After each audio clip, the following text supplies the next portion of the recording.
Midnight Double Feature presents Bad Crystal, a Breaking Bad podcast. On this episode, we bring you Season 4, Episode 4, Bullet Points. Written by Maura Wally Beckett and directed by Colin Buxey.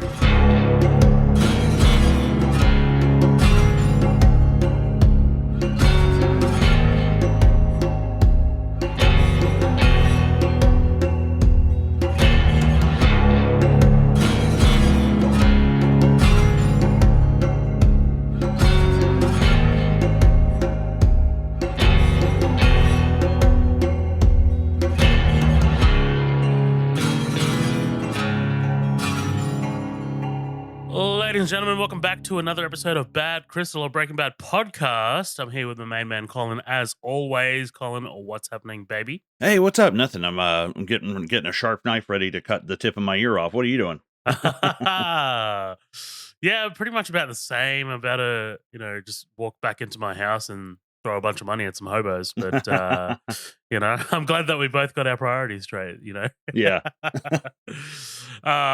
No, we're as you heard, we're covering Season 4, Episode 4, Bullet Points.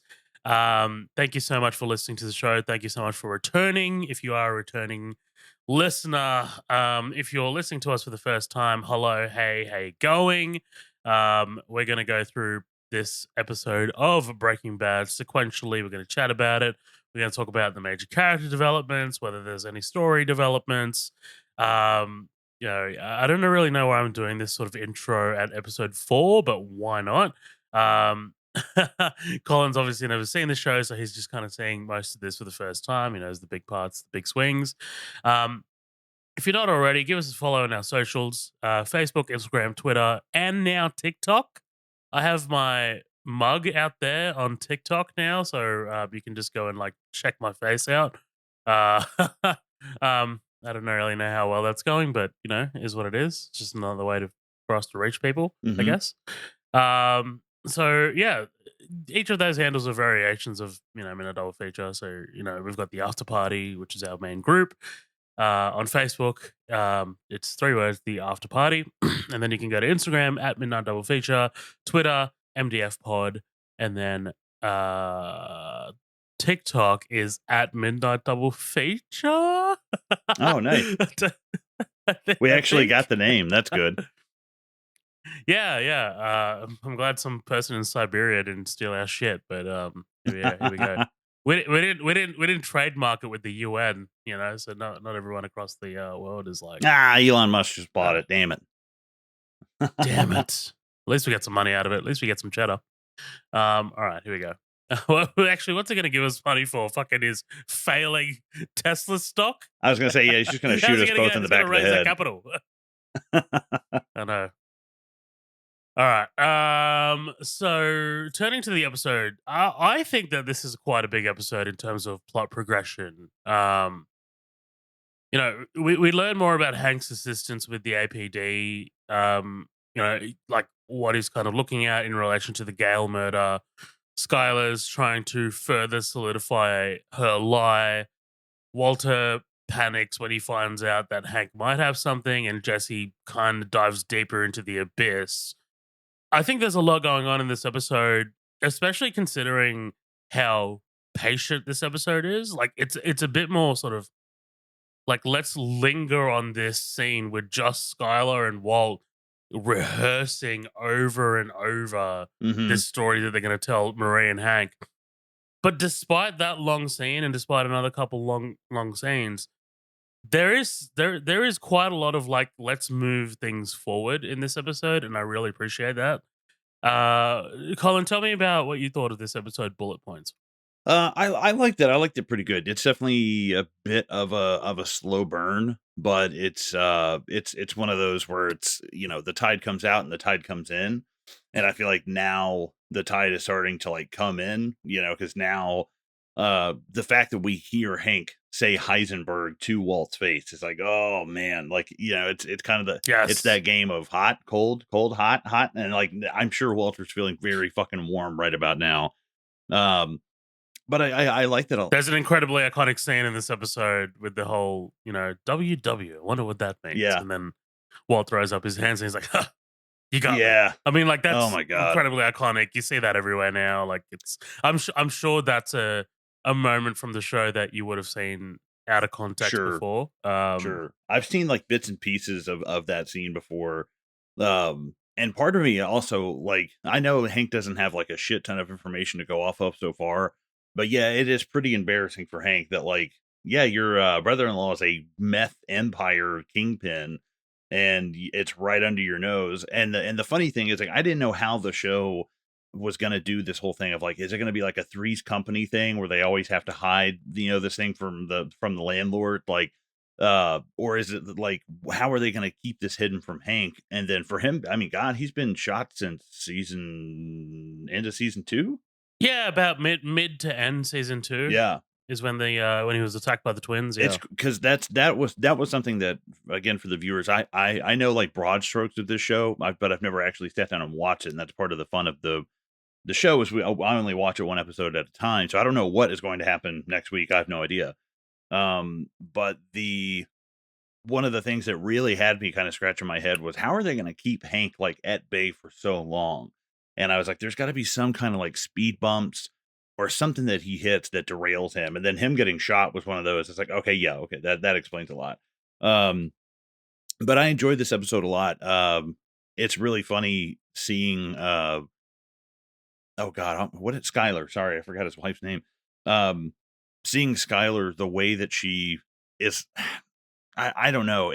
This is some of her most obnoxiousness to me. Like it makes me very like shut the fuck up. Oh my god.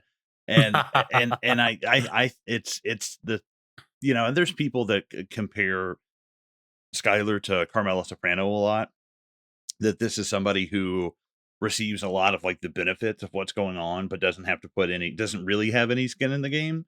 And I think that's way more so true for Carmela than it is for Skylar, because the Italian mob, they don't go after families. They're not going to kill Skylar. They're not going to do that.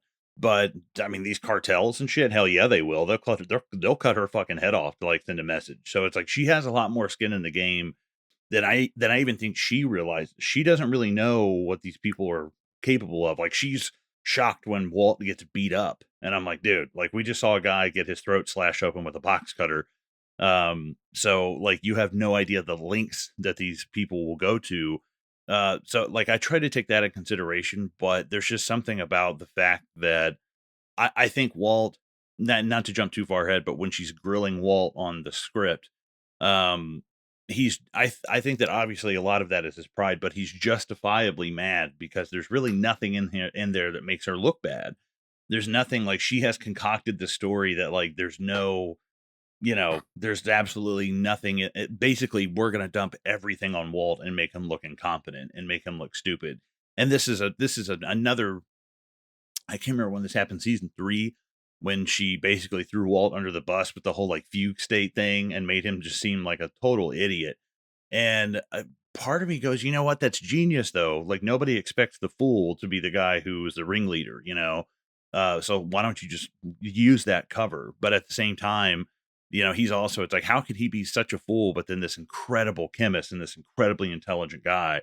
So I get Walt's frustration at Skylar, and because the scene does go on for so long, and she's so like meticulous about it. We've seen these kind of, this kind of cosplaying that she does really bite her in the ass when she lost the car wash the first time. Doing this like business bitch thing, and it's like that's cool, but also you have no idea really have no idea what you're doing. And I really am waiting for the moment that Skylar gets knocked down off that high horse, because I'm fully expecting that. I'm fully expecting something to happen where Skylar's like, "Oh yeah, I'm in way over my head, and I have bitten off way more than I can chew, and I'm just should stop fucking with this." Like she might be kind of obnoxious at times, but she's not dumb. She's not dumb at all. And I think that I love what Floyd said when we had Floyd on, where he goes, "Anybody who's hates Skylar has never really been married." It's like she acts like a very like. I mean, if your spouse came home and was dealing meth. But I think that these are the moments that make fans really don't like her, and I think that Anna Gunn plays it really well, and I think she's in on it. I think she definitely knows that Skyler's kind of tiptoeing into some shit that like she's just in over her head. Um, but that was my biggest takeaway from the episode was watching it was Mm. obviously Jesse's mental state, where Skyler's at, and where Hank is at. I think are the big three candles in this episode. So I'm excited to dive more into it. Yeah, no, definitely. I think there's a bit to unpack there that I'm not going to comment on a lot of it, but I think with Skylar is incredibly interesting this episode in terms of just like she's almost as prideful as Walt in terms of just like for Walt, it's my meth needs to be 100% pure and better than everybody else. Hmm. And Skylar's is just like my alibi or our sort of like get out of jail free card or like our lies need to be this sort of like impenetrable kind of thing Hmm. because she's going up a DEA agent. Like, you know what I mean? Like she's Right. kind of like very much like I don't know. I feel like she's really driven by that. Like this whole like, oh man, like I get to lie to a D because I'm not sure if you remember, like we're going way, way, way back here, and you probably don't remember, but you might, haven't like it might be at the back of your head. But Hmm. Skylar is, if you remember from the pilot, she's a frustrated sort of fiction writer. She wrote, she used to write Oh books, or yeah. she used to write fiction, which is why she came up, like why she's able to come up with like Hmm. these very Elaborate. elaborate Yeah. ruses, yeah, so quickly and on the dime, and she's able to, she may be able to cry on cue, kind of thing, Oh, um, that dude, don't even so. fucking get me started. Like, oh my god. That's the part where I really lost it, where she was like she's looking at the ceiling, like, I might even try to make myself cry on cue. And I was like, oh my god, I hope I find your head on the back of a turtle. Like, Jesus Christ. Well, I'm terribly, terribly excited to get into this episode. So, Hell yeah. all right. So cold open, literally cold open. Hmm. We get this, dude. By the way, this opening pre-title sequence is fucking masterful, man. Like it is like, oh god, Mexico filter, Mike doing his Hmm. fucking thing. Mexico piss filter, sorry. Um, and the I thought I read something about like how the breathing or like the steam from his breath kind of mirrors the title cards. You know how like we get the title card of Breaking Bad and it's the meth smoke. I don't know, Oh, like it's just nice. like a little, maybe we're reading into it, but that's what podcasts are for. So apparently for this scene with Mike waiting inside this truck, Vince Gilligan, he wanted audiences to be able to see his breath so they knew how obviously cold it was. And I guess how they created that was the special effects crew designed like a tiny plastic box with like holes in it and placed dry ice inside. And then Jonathan Banks kept that inside his mouth to create condensation when he like exhaled. So Wow. he had dry ice inside his mouth, Ooh, which is that sounds a just little like dicey. I know. AMC insurance must have just been like, "What are we doing? What's Yeah. going on? Why do we have dry ice inside an actor's mouth?" Inside of Jonathan Banks's mouth. I like to think this is when I was first watching it, I was like, you know what? Let's just say that Mike left the life and he opened an ice cream truck and he's just driving through the desert giving people ice cream. Dude, man, I love how this is a testament to Jonathan Banks and Vince Gilligan as to like how well this character's sort of written. He is so nonchalant. Like he is so just like I need to get this done. I'm just chilling. Like he's in the back of this Los Pollos Hermanos truck, expecting there to be trouble. Because like he's freezing his ass off, but like in typical Mike fashion, he's taking this whole fucking freezer because he's focused on getting the job done. The truck stops. Mike hears people speaking Spanish and pulls out this gun. He hears the gunshot outside and then he prepares for the doors to open. Like he stacks up all these boxes and he kind of like creates his own cover. And then boom, like a bullet just pierces the door. And there's an incredible shot of just the bullet hole like and the sunlight through the bullet hole, like just kind of illuminating Mhm. Mike's face. It just, oh god, the cinematography of this show is outright gorgeous at times. We Yeah. see these two Oh, go. shooters outside reload. No, no, no, go. Talk to me. Oh, no, no. I was just gonna say that, when I first time I watched it, that was one of the times where I was like, "Okay, yeah, he's dead, right? Mike's fucking dead." Like, when they shot that truck, and I was like, I mean, I'm sure there's just dozens of ice cream candy bars and sundaes back there with bullets in them, but Mike's also dead, right? Like, there's ice cream and blood everywhere. Like, Well, it looks like, these two shooters are using MP5s, so they're like fucking 9mm little piss fucking take bullets, but oh, man, these it's are what it airsoft guns. is. Why'd you bring a BB gun to this fucking heist? My gun's full of ice cream. um, I love the shot of the eye looking through the bullet hole. I mean, there's a lot of eye shots in this episode. Mhm. Kind of what I did to that one girl that time. Thinking about Did you idiot? I got it. sometimes he doesn't react, and I'm just like, is this did you like cut out for a sec? I barely caught it, and I was like, I think that's what he said, but it's just you poking a guy in the eye repeatedly. It is 8 a.m. and I did not sleep well. um, thinking that they've eliminated any possible threat in the truck, they enter only to be shot multiple times by Mike. And again, I love the way this is shot. Like, it's just kind of like a side profile. And it just makes it feel like so routine for Mike. Like, he doesn't even feel like work. Like, Mike just Mhm. goes about his business after he deals with these two. And it's just like, holy shit, man. Like, how much action has this guy seen? Right. The fact this is like a Tuesday for Mike is fucking Yeah. crazy. And this is what you pay Mike for, is that he almost always comes out on top, you know? hmm Except Mike sustained some damage this time around. He grasps his right ear, and it's man. This is one of the more graphic sort of like moments of this show. Yeah. As his fucking ear just like detaches and yeah. Oh, my piercing. Um, yeah, I know. Have you, by the way, have you seen the new Final Destination yet? Oh, you're not No, a big no. fan of those Not a movies. big Oh, fan. okay. This new one is it's good. It's, I'll have to check it it's out. just I'm only reminded because of the word piercing. And I'm not going to say any more about it, but it's Okay. just fun.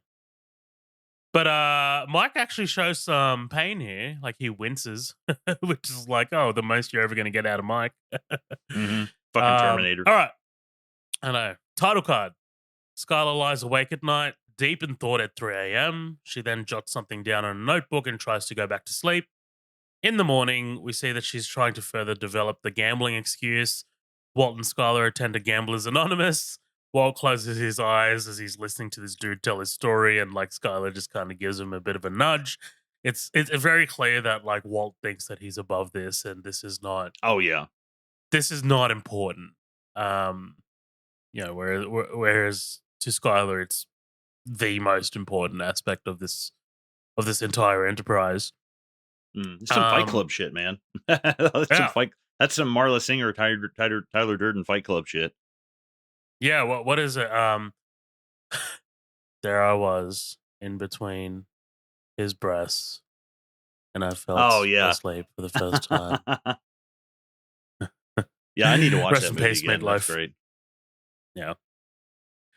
Skylar and Hank talk about Hank and Marie. Skylar and Walt. Jesus. You know what? I realized that there's a lot of four-letter names in this show. Hank, uh, Walt.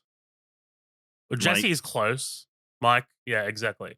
And like as I'm typing, I'm just like they start to Pete. like come together. There you go. Yeah. Skylar and Walt talk about Hank and Marie attending their place for dinner. And my apologies, it's the other way around. The Whites go to the Schrader residence, and they run through the scheme of counting cards. Walt mentions the Kelly criterion, um, and I read about the Kelly criterion. So, really briefly, again, this is what the podcast is for. So here we go. Kelly criterion refers to J.L. Kelly, who developed investing strategies based on probability theories and posited that his system was suitable for, quote, a long game in which the investment is repeated over and over, always with the same probability of winning and the same payout. And the Kelly criterion doesn't really guarantee a win. It guarantees that you won't A, lose all of your money, and B, maximizes your profits when you win. So, in order Mm, to use the criterion successfully, the player must be able to estimate three things: the odds, the odds of winning. Sorry, the odds, the probability of winning, and the probability of losing. And then once you're just kind of like taking all those into account, because it's not exactly cheating; it's just more like a strategy, right? right. And I guess what they're trying to do is come up with the best strategy logically for Walt to win all these winnings. But like it's so interesting because like why the fuck would Hank and Marie be interested in the Kelly criterion? You know what I mean? Like they're just not they're not going to ask about it. They're not going to be like, "Oh yeah, what kind of strategy did you use to win all these gambling like to win all this money?" See, I agree. Or I do you agree. think Marie that won't. Hank would? I think would. I think Hank absolutely would. It's Mm, because B, if Hank is not the best at like, he can be a little crass and he doesn't mind, like not making an ass out of himself, but he doesn't mind saying some things that like somebody's going to turn around and go, Hank, like don't ask him, but because he wants to know, he's a cop. I'm sure he was. I mean, he's a DEA detective, mm. basically. It's his job to know things, and I could definitely see him wanting to know like how Walt did it. Maybe not a week from now or a month from now, maybe even a year down the road. Be like, so how do you just out of curiosity? Like that's what a detective is. It is their job to be curious. So like I could see Hank doing it, not Marie. She's kind of just like la la la, but I could definitely see Hank As being as curious. I was saying that, yeah, I can definitely see Hank just kind of like off the cuff being like, "Oh yeah, so how'd you do that? Like, like Hmm. how'd you swing that? You know, um, Right. Right. especially if he knows Walt as long as he does, and Walt has never had a proclivity for gambling or like shown any Hmm. interest in gambling before. Sorry, Hank might just be interested and be like, "Oh, how'd you do this? How'd you pull this off?" That's a good point. Right. Walt loses the practice round, and Skyler is adamant to go again. Walt loses again. Walt says he's in recovery and shouldn't even be playing. That is the fiction which we should be sticking to, says Walt. And Skyler agrees, which is a great point. Like I'm in recovery. Like I shouldn't even be playing. Hmm. Skylar agrees and wants to get started on getting the story straight. She's got a script, um, bullet points, by the way, which has a double meaning in this episode. If we go from the cold open with the bullet points, Hmm. uh, Walt says, "Jesus, it's a novella." I love the S- fact they wait till the day they're meeting up to do this. I'm like, what is wrong with you? If you've had weeks to prepare this. I kind of wonder why the timeline like is so protracted.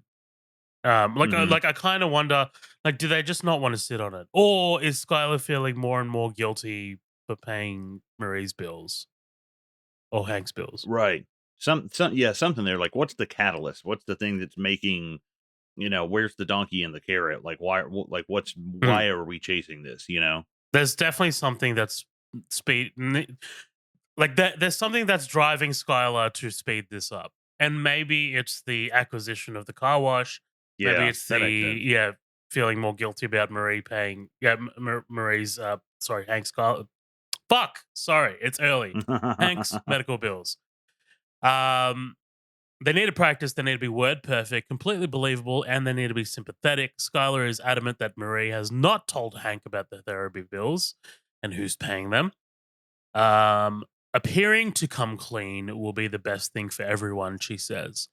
They go through the script. Skylar tries to predict what Hank will ask. And even this the script is just bad fiction writing.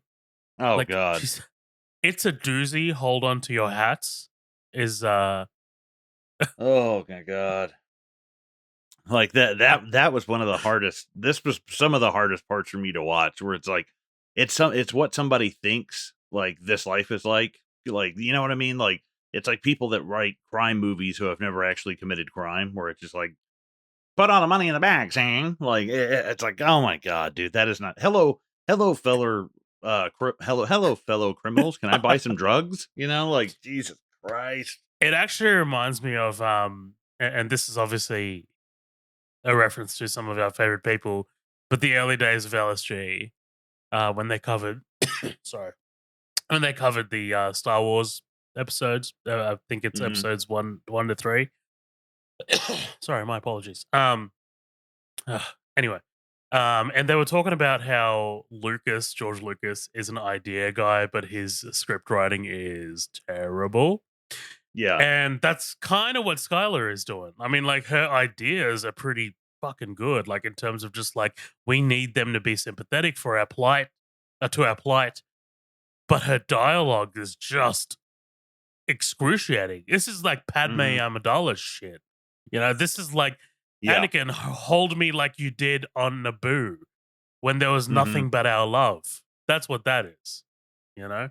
I think they said back in the day that when George Lucas got laryngitis filming one of the Star Wars, that they just made him two signs, and one was like faster and the other one was louder, Yes, because I that's read all he about would that. tell them to do, like back in the day. And yeah, I think that like what you said, broad strokes, yeah, I think it's fine what she's doing, but she's again trying to get into like the minutia of it, and Mm. it's like, no, that's not where the battle is won. You don't. We need to win in the broad strokes, and if we have to come up with something later, we can come up with something. You know. It's just not how people talk. It's just straight up not how people talk. Hmm. Um, all right, we one of my favorite lines, dude. We want them to understand why you would do something so stupid. Yes, dude. Oh, that's Dude, where it crossed the line for me, and I was like, okay, you're kind of being an asshole in this whole thing. Like, chill out. I really, man, it's so interesting because uh Bryan Cranston and Anna Gunn. I mean, like, obviously the characters have they used to love each other, and now I think there's a bit more like, we now need to stick together sort of thing, out of like odd duty and obligation. But Right. they Yeah. these two have so much like weird like chemistry. You know what I mean? Especially in a scene like this where she's like, we want them to understand why you would do something stupid. And then like Walt just kind of like looks up and glares at her, and he's just like, I've Yes. never wanted to fucking badly beat this woman more. You know, so like, but like there is like a weird chemistry there. You know what? Like, I can't see any other, like, if you swapped out any one of these actors, I just Hmm. don't know how it would work. You know what I mean? Yeah, yeah, sure. I think they've definitely got those moments of like brilliance, but they're good as like Siegfried and Roy, not like Sonny and Cher. Yeah, You know. yeah. That's a good pull. Skylar is very detailed in her lie. She's getting off on this. Two terriblies. Why am I so ashamed? Walt is pushing back. Yeah. This whole thing makes me look like crap. Where is the whole "I slept with my boss" bullet point? That's good. uh, um, Skylar says, "I'm just the bitch mom who wouldn't cut you any slack," Get the fuck out which of here. which is interesting because we've talked about how the character of Skylar throughout the show has copped quite a bit of shit. We've definitely Hmm. talked about it on the podcast before, and I kind of wonder if this is like Gilligan just kind of like pushing back a little bit on that. You know, I kind of wonder if this is Gilligan just being like, she has cop shit from characters in the show, so it's okay for people to feel weirdly about her. I don't know. Dude, and you know what? Yes, and I agree with that, and I definitely think there's like the guys that watch Scarface and don't get it kind of people, which Mm, I personally don't like Scarface at all. I think it's a bad movie. no, But they but see it and they're like, "Oh, it's about power." It's like, "No, it's not. It's about like losing yourself." it's so funny you say that because Steph and I have been watching Sopranos. She's been watching it for the first time, and I thought about that. I thought about like how many people, because we just watched the episode called Two Tonys, Mhm. Where he's kind of like in the backyard. He's got the AK-47. He's got the cigar, Yes. and I'm like, I've seen so many like dorm posters. Like people just Mhm. really like understanding who the character of Tony Soprano is, but like really taking it on face value. And Right. that's exactly what you're talking about. Yeah, and that's what I think with Skylar. A lot of people just see her as a roadblock to fun. Let's get the Mhm. meth. Let's kill people. Let's blah blah blah. And yes, that is obviously a big part of the story. But I think one of the reasons why Carmela doesn't get so much shit is like I think it's in the first episode when Meadow is sneaking back in. Oh my god, Carmela goes out there with like an assault rifle when the priest is there, and I'm like, dude, that's what I'm talking about. Like I think that's Skylar in the would never pilot. do Yeah. that. Like, Mm. yeah, like Carmela's a fucking like if she had to, like Carmela could probably kill somebody coming into their home. Like I love that. And I love the fact that like when it comes to like, hey, we're getting raided, you know the drill. She starts hiding gun, and I'm like, that's what you need. Like that's a partner. Like that's a really good partner. And Carmela's reasons for being the way she is in the show are totally valid. Of like, I would just don't want you to sleep with a different woman every 2 days, and like I would like you to be home because our kids are growing up. And it's like I think Carmela's definitely got blood on her hands. And she tries to get away from that. But whereas like Carmela has these internal like I'm guilty about this kind of life, Skylar is just kind of like enjoying a lot, like somewhat enjoying this a little too much. I think that's what I don't like about it. Is Mm. she's having a little bit too much fun in a She's getting very high on her own supply. Yeah, definitely. right. It's a way too serious of a situation for her to be acting like that. But I think that a lot of people need to chill out of like, a lot of wives would definitely be that way. Maybe not to this extreme, but a lot of them would do exactly what you did: a divorce, move out, separate, like totally makes sense. But she wants to have her cake and eat it too. And I think that's what a lot of people have the problem with for her. And a little bit of Hmm. Carmela.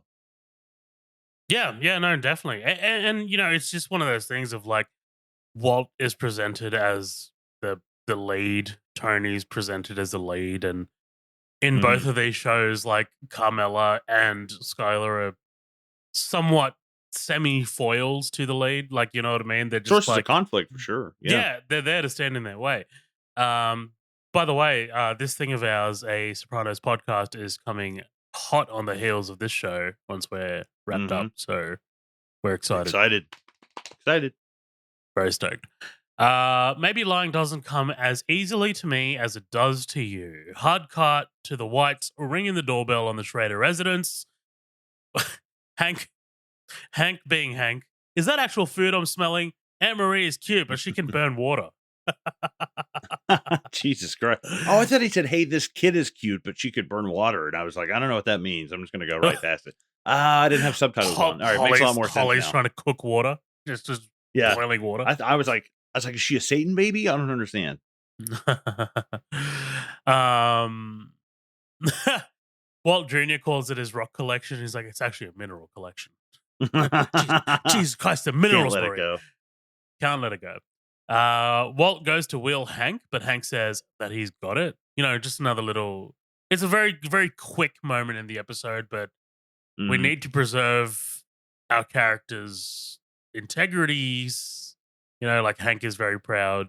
He's definitely not going to let Walt fucking wheel him about in his own home. That's not going to happen. Right.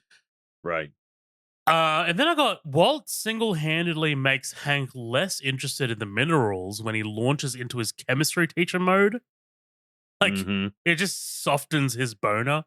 Like, you ever been, I think it's Blue Harvest when Herbert is playing Obi-Wan and Oh yeah. he sees Luke and the fucking lightsaber just goes, what? No, he's got the limp lightsaber fighting That's Stewie. right. And then when they show up at the end of A New Hope, he goes, Obi-Wan, and the lightsaber like comes up. You're just in time. Oh man, I missed was it Jasper? Jasper, is that his name? Who was it? Sorry? What's the Herbert. what's the pedophile's name? Herbert. Herbert. The dog's name is Jesse. That's right. Never mind. I got it confused. Yes. Jesse? Um, Come on, Jesse. John Williams. Oh, I thought we were gonna go with Danny Elfman. Boom, boom, boom, boom, boom, boom, boom, boom. I need to rewatch that trilogy again, man. I That do was so too. good. They're so good. All right, here we go. So, in the midst of an awkward silence, Hank breaks out the file he's working on for APD and asks Walt to input a DVD. And dude, the decision for Gilligan and company not to flick over to the TV and show us first what's on the TV, the decision to just linger on Walt's face as the TV Mhm. is playing and seeing Walt's face just drop. Oh, Yeah. Yeah, and that's good. Because genius level stuff. to the point that, like, because Walt keeps a pretty good face on Poker around, face. Yeah. around everybody. Occasionally, somebody will mention something that you can see it on his face, just prickles the hair on his back. But yeah, to make Walt feel this way, it's just like, oh God, what is this? What is playing? And by the time you figure it, and it's the fact that it's not supposed, it's something that's they're all laughing at, that, but in reality is this like horribly, deathly serious thing. Is great. I think the juxtaposition there is just very like very succulent. I like it. Oh, dude, absolutely. And this is why I talk about this episode being so propulsive. Like probably the biggest conflict of the show is between Walt and Hank. It's Mhm, between Walt's freedom and the DEA out to get him. And mhm, this is a clear progression of that tension. Um yeah, it's a clear progression. It's a clear raising the stakes moment. mhm. Um, hey, Definitely. this is a man that they just murdered, and Yeah. I love the goofiness of Gail's video and how it just undercuts this huge oh shit moment. It's very Breaking Mhm, Bad. Like this mhm. is very much akin to what this show is. And It's so and good. one of the, I mean, I wouldn't call, um, Gale innocent, but for the most part, I mean, he definitely is one of the more, I mean, he still cooks meth, but he's not for the drug or for the money. He does it for different reasons. Yeah. And I think that seeing Gale, one of the more innocent characters, like somebody back from the dead, is just very shocking. Absolutely. Um, Hard cut to the lie being told around the dinner table. Walt still looks rattled from the video. And Hank is just unable to comprehend it. He said, Walter H. White, man of hidden talents. And Walt Jr. thinks he's a stud and asks him why he quit. I can totally get a car for my birthday now, right? Is what he says. Fucking idiot. I mean, yeah, you Just, forget he's a child. yeah, you do forget that he's a child. And there's a quick shot after Walt Jr. calls his dad a stud. You guys a quick shot at Skyler, who's just a little disappointed that Walt Jr. thinks that, I think. It's Hmm. just like, oh, god damn it. Hmm. Walt leaps right into the lie, saying that he's terribly, terribly ashamed of his actions. Two terriblies. Walt excuses himself, and hard cut to him just digging into the APD file, which is incredibly brazen. Yeah. Yeah, that's whew. I mean, I guess he's just banking on the fact that, like, all right, it's an emotional moment. I'll say I'm taking a shit and getting a breather, but he's got to be gone for, I'd say, a good 10 or 15 minutes. Um, One thing I do want to touch on is, like, I don't think that Hank is really buying this all the way.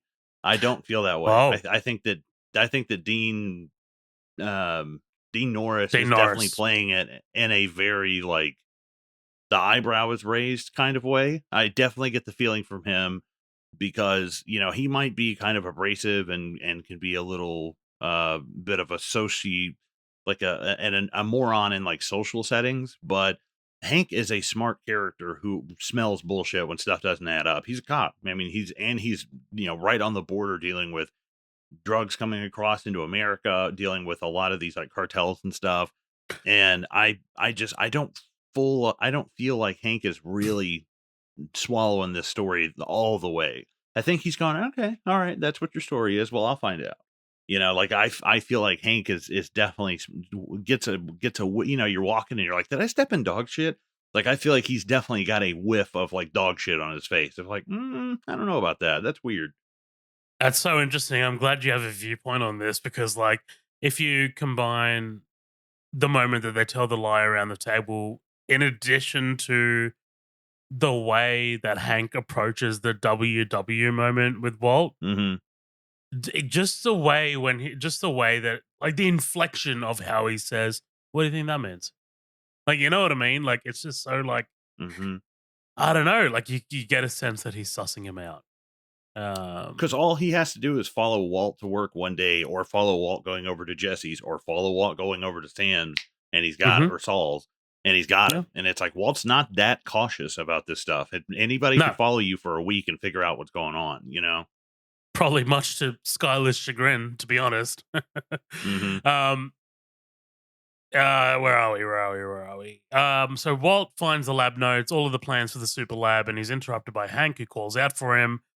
Hank sympathizes with Walt about the gambling, tells him that he can always talk to Hank, and that he's here.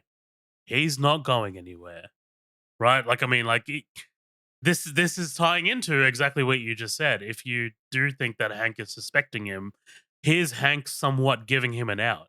Here's Hank being like, "Hey, man, you can always come to me. You can always talk to me." Hmm. No, I Good like that stuff. read of it a lot, and I like the Walt taking a negative and turning it into a positive. If Walt was really doing this, it would Mm, he's like, I don't want Hank to think that, so I'm going to get as close as possible and yeah. act like I'm helping him. Which Hank would probably not pick up on like immediately. That I think it might get the wool pulled over his eyes a little bit. No, definitely. And then we get this scene of Walt trying to suss out what Hank knows, right? So you cut to Hank chatting more to Walt about the notebook and the super lab. Hank thinks that Gale is his guy, and Hank says that he's been after a mystery guy. He goes by the name of Heisenberg, who cooks the purest mess they've ever seen. And I again, this this is one of the more iconic sequences of the entire show. It's all down to the writing, and it's all down to the way these two actors play it. It's Hmm. such an outstanding sequence because it, each of them know more than they're being let on, Yes. like than they're Yes. letting on, and it's just that Right. real big sort of like poker face. If we do buy into your theory, by the way, I'm not giving out any spoilers, but if we do buy into your Mm. theory of Hank knowing or not even knowing, just suspecting something's off, Right, um, right.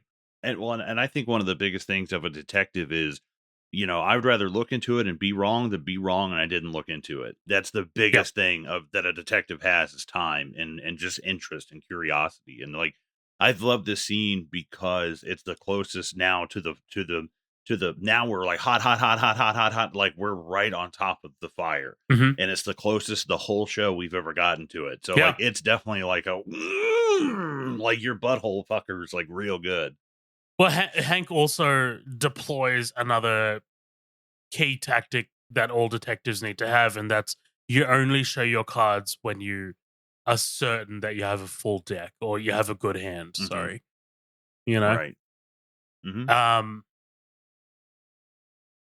So Walt's face is telling, and he's trying his best to mask it. The close ups on Walt's face are so good. The music's unsettling, and the lighting is just so like gorgeously cold, dude. Like it's this gorgeous lighting on Walt, and it's just it's so memorable for me. Um, Hank says that that Gale has a recipe for vegan s'mores, all right next to the mother of meth synthesis. This guy was a real character. Hank asks for the notebook back and shows Walt an inscription to WW, my star, my perfect silence. WW. Who do you figure that is? And like I said, this is an iconic scene. Walt throws up his hands and says, "Huh, you got me." This is one of a number of scenes where, without spoiling it, like I'm sure you're aware of another one, which again I won't talk about here, but I will raise when we get to it, where Walt just like kind of like brazenly admits to Hank Mhm. that he got him. And it's so genius on Walt's part because it's just like, yeah, like, Walt, I mean, like, yeah, I'm doing this in a joking way, and it's too ridiculous, and yeah, eventually the ridiculousness runs out. Um, Mhm. Walt quickly flicks through the notebook and tries to throw Hank off. He says it's a poem by Walt. It's a poem by Walt Whitman, and Walt desperately tries to leave all of this at Gail's door, so Hank won't go chasing Right. outside of Gale, which is very smart, a very smart play. But Hank doesn't seem completely sold. He has an inkling that there's more going on here. Um, they talk about French Connection and that Popeye Doyle never actually caught the bad guy. And to wrap this scene up, this feels like a scene out of a comic book or a comic book movie where like the hero and the villain meet and they don't know they're meeting, Mhm. but they do know they're meeting. And they just Yeah, it's like that first Spider-Man, yeah. yeah, it's very much like Homecoming, where they're kind of like in that like on the way to the prom, and Michael Keaton's like, hey, Spider Man. All right, so Hank mentions they have a few fingerprints, and then hard cut to Walt knocking profusely on Jesse's door. He jimmies his way in and sees the absolute state of the place. Man, it's an absolute shithole. Yeah. Place can't be up to code now. Dude, it's insane. Jesse's giving someone a buzz cut, and he's now sporting one of his own. Apparently, this was Aaron Paul's idea. It just it just kind of like further indicates Jesse's mental state. I love that. I love when actors are just like, let me just shave my head. You know? Yeah, no, I love it because it's a lot of times people do that as a result of trauma just for control. You Hmm. know, that you feel like your life is so out of control. It's one of the few things you can control, you know. Oh man, dude, I shaved my head during COVID lockdowns. And I don't know if Yeah. I did it. If I don't know if I did it because like I wanted to feel in control, but I just remember being like, I don't give a fuck about keeping my hair anymore or like doing upkeep or whatever the fuck. Just shave that shit. Just fucking get rid of Mhm. it. No one's looking at me anyway. I'm in fucking lockdown. You know? Right. I did the same thing with my ass. I just bare everything else was hairy, but I got my ass waxed all of COVID. It was great. I needed some kind of control. Oh shit! It's like my pubes. All right. Walt brings. Okay, so this is interesting because Walt brings Jesse back to the black muck of Gail's death. Right. Jesse's adamant that the fingerprints aren't his, and Walt questions the bullet casings. Jesse says he didn't pick them up, and Walt says they have to go through it step by step. Now, here's Jesse, who's been spending days or weeks trying to forget this horrendous thing that happened and that he caused. And here's Walt, who's just like, I need to go step by step through everything that you've just tried to forget. Um, Jesse visibly gets agitated as he's sort of hurled back into this moment, back to the apartment block, back in front of Gale. And then he runs off back to his lounge room, takes out a water cache, and says, "Who wants to make $100?" As we cut to Walt being ejected from Jesse's place. Talk to me about this. Talk to me about what you think of Walt bringing all this back up to Jesse. And to be quite honest, what it's a bit of a shit fucking move, dude. Like I get what you're doing. Like I get that Walt's trying to be he's trying to make sure that they didn't leave anything behind, but I don't know, man. Like he's got no thought for this boy's mental health or mental sanity. Yeah, well, that and I think it's obviously it's very brazen just to go over there. It's that you're still having continued contact with Jesse would make people look at you very weird. But then to go over there and basically strong arm your way in and try to force Jesse to relive this very traumatic thing is nuts. And the zoom in on Aaron Paul is just great. Absolutely love it. So good. And but I like the fact that like Jesse actually starts to relive it, and then as soon like he's like I knocked for like he shakes him, and right when he's like, what did he say? Did you shoot him in the door? Did you or whatever? He asked him specifics what happened, and that's when Jesse's just like, nope, I'm done, man, I'm done. And totally understandable from Jesse because he was put in a position to do this. That I mean, he didn't have to. Jesse didn't have to kill Gale. Jesse, I think probably. I mean, they were going to kill Walt, but I mean, would they have killed Jesse if Gale hadn't died? I don't know. I don't think so. Maybe, maybe not. It's just that Walt came knocking and said, "I need you to do this," and Jesse just jumped on it without really thinking about it, and now he's got to suffer the consequences. And here Walt is still walking around consequence free. I mean, he had to kill what's his name, crazy eight, Mm-hmm. right? Yeah, Yeah, but that was uh, more of a kill or be killed situation, though. exactly. And like Jesse's thing is this way more like here's this innocent person begging for This their is life, and it's like, cold. right, This is as this is cold as nothing it but gets. right. This is nothing but like crime chess, and it's just collateral damage. So I love this. I Hmm. like the fact that Jesse ends up getting one of his near to wells, just toss him out, and it's totally understandable. Definitely. Walt then visits Saul. Hank's one and only lead was that he knew Jesse was responsible for the sale of blue meth. And Walt questions what if Hank pieces it together and goes after Jesse? Goes after him how? On his rascal scooter? Said Saul. God, that's brutal. Saul, sorry. It's so bad.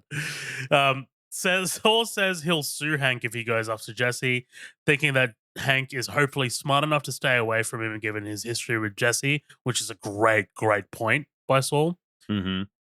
Walt questions how long before Gus decides Jesse is too big of a risk.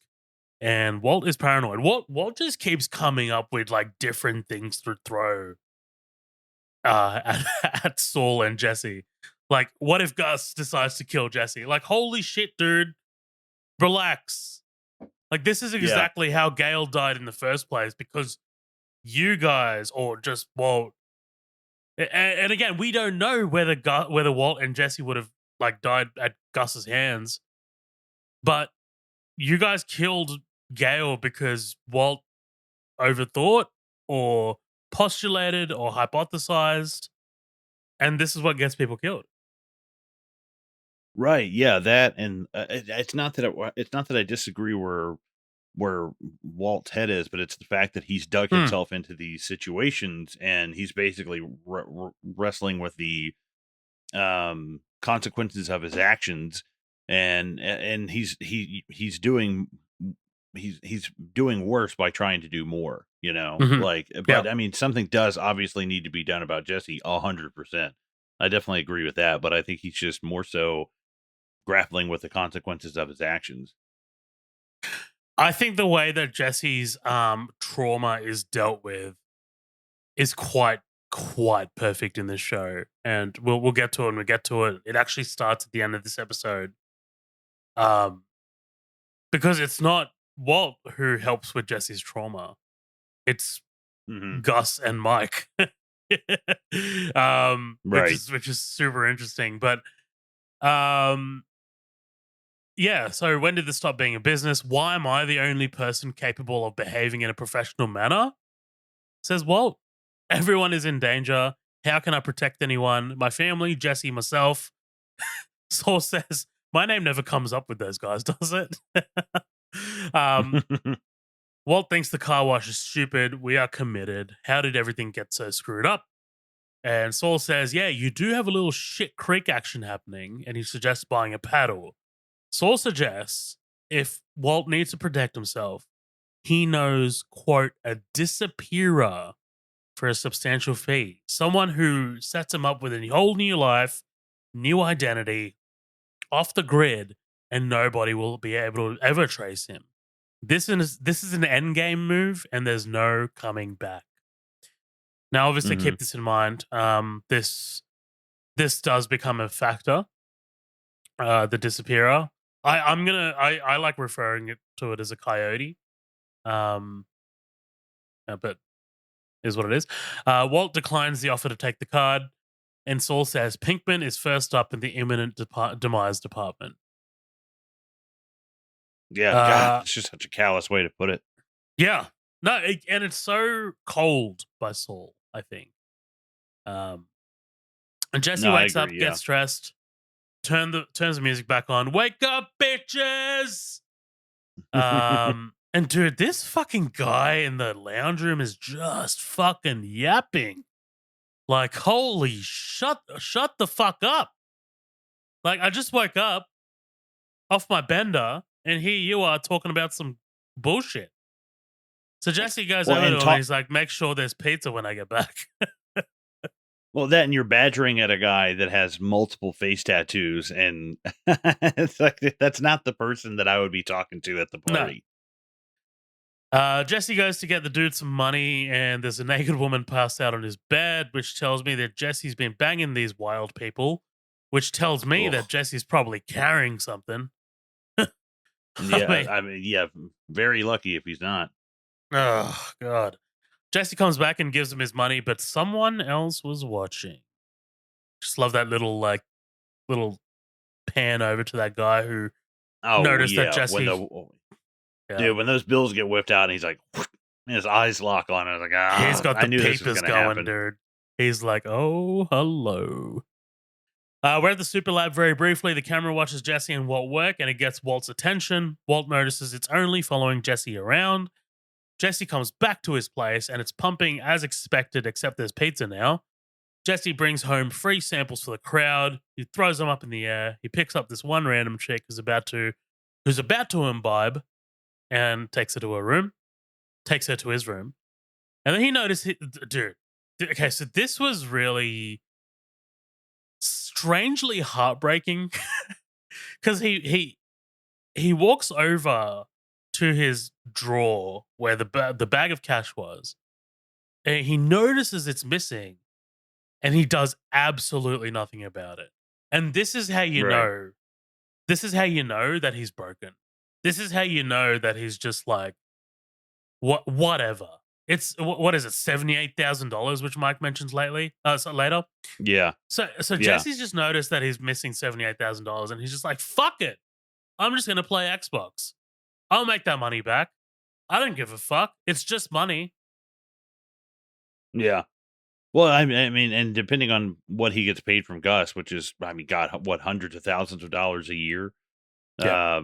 How much? I can't remember exactly how much it is they split, but um, I wouldn't say that I wouldn't let it bother me. I mean, it would definitely be like, I like if I know I'm making that kind of money, that amount of money a year, and I have the muscle of like Gus behind me, I'm like, okay, it'll be back. Like I'm Mhm. super pissed, but it'll be back, and it'll get replaced, but it'll be back. Like I get kind of where he's coming from, because if it was like, oh, this is the end of the money and now there's nothing left and you have no job, I think then that would really kind of make him survival makes people panic in weird ways. But I think because he knows there's money coming in soon, he's like, I don't No, care. that's true. I think the more tragic part of it is like the reason why you're in this situation is because of that money in the first place. Because you did unspeakable things to keep earning that money.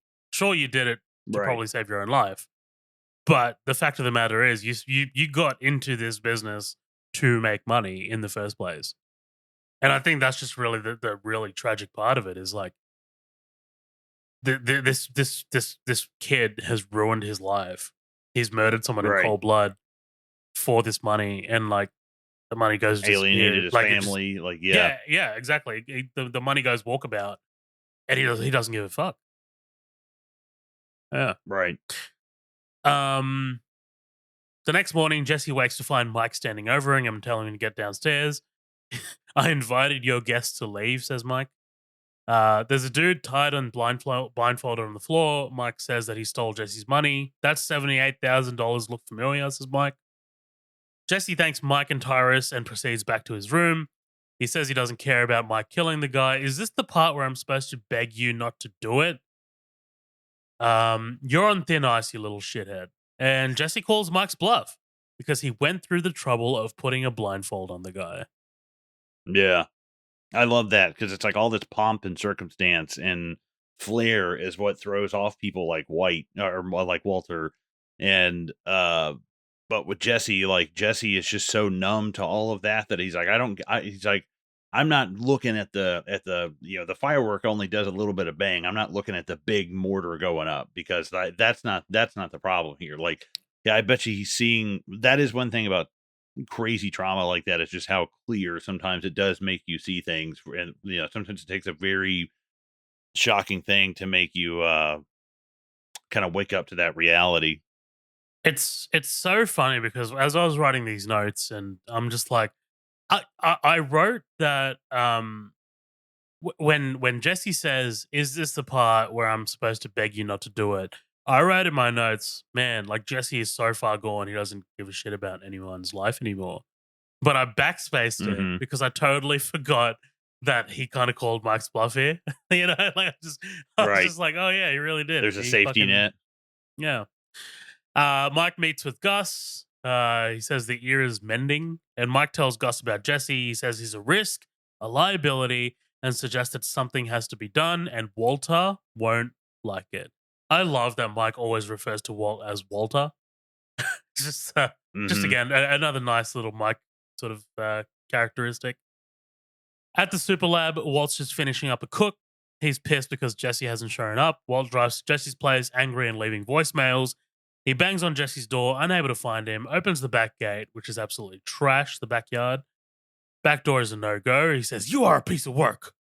He gains entry via a window, calls out for Jesse, but is not successful in finding him. Finally, Walt places a call to Jesse whilst he's inside his bedroom and realizes that Jesse's phone has been left behind, and a look of concern crosses Walt's face. Walt goes Hmm. back to the super lab, confronts the camera, demanding to know where Jesse is.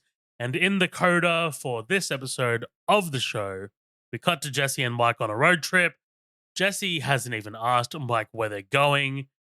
And Mike, frankly, is just taken aback by Jesse's lack of care or disinterest in his potential death.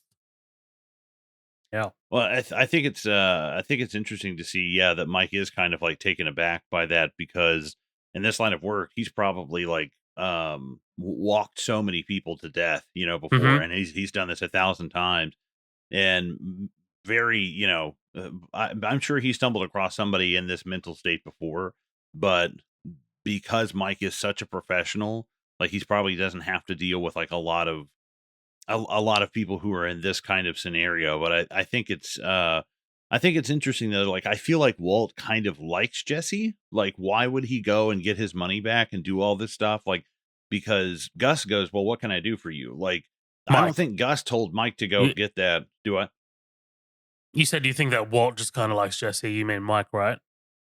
Oh yeah, sorry. Yeah, I think Mike takes kind of a liking to Jesse because he goes and he gets his money, which I don't I mean, who even knew about that? Like how did anybody know that the money was gone? I don't think that was Gus calling Mike to say, "Hey, can you go get this kid's money back?" Like this is Mike probably being like, "Hey, I don't want to see another box cutter incident. So can we stop all fucking around and like get on the same page?" Mm-hmm. And I think there's a weird kind of I don't know, you can see that the like Jesse's mental state definitely does make Mike feel a certain type of way, you know? No, definitely, and I think you hit the nail on the head there. I think Mike has definitely taken a shine to Jesse without spoiling anything. Spoiling anything. Over the next couple episodes, we're going to see that develop a bit more, and it actually is a Mhm. great pairing with these two. I really enjoy this stretch of the show. Um, and then like going back to your point about how Mike has walked people probably out to the desert to be killed. I think he definitely has, and has definitely encountered people who have been traumatized before, but I don't think anybody as young as Jesse.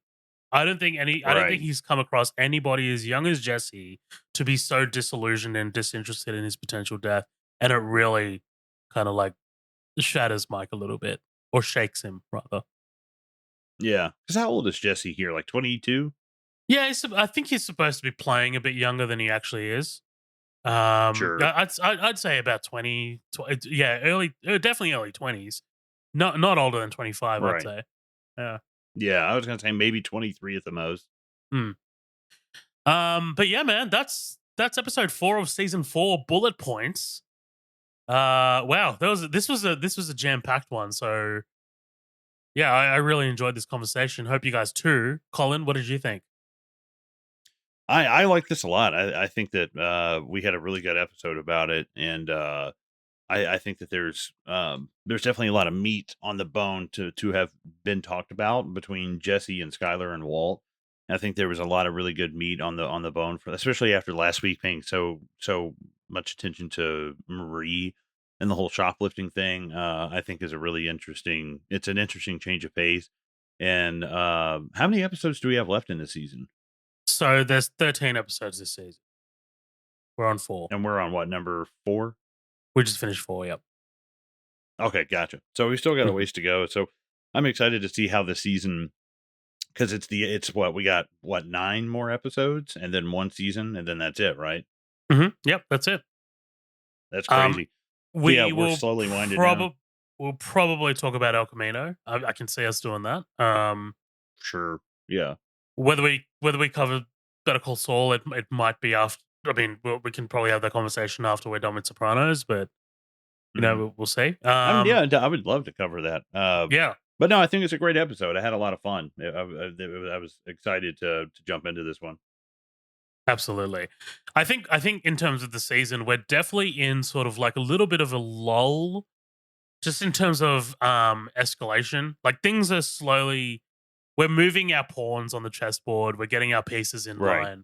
line. Because there will be a moment in this season where everything just ramps up and escalates, and you'll know it when you see it. But I really do like these look sort of like calm before the storm moments. Especially Jesse's character becomes more and more endearing to me, and Walt's character becomes more and more despicable to me, and I think that's obviously by Repugnant. Yeah. design. Yeah, they kind of just switch over from each side because, quite frankly, when I started the show, way back when, uh, I hated the character of Jesse, and I sympathized with the character of Hmm, Walt. So, I mean, like, Jesse's fucking interesting. annoying, dude. Like he's like in the pilot, he's banging this big titted chick and falls out of like a fucking second story Yeah. window, and just the way he hmm talks, and I couldn't. I was just like, well, whatever, man. Like, and then yeah, the genius of the show is showing these two crossing over to different sides of the spectrum and making you sympathize with different people. And I really enjoy the way Gilligan plays with us psychologically. Um, hmm Me too. yeah. All right, man. Let's get the hell out of here. We will see you guys next episode called Shotgun. Thank you so much for supporting us. Thank you so much for listening. Please consider joining the green room. It's $5 a month, and help us keep the lights on here at Minute Double Feature. So thank you so much. We'll see you guys next week.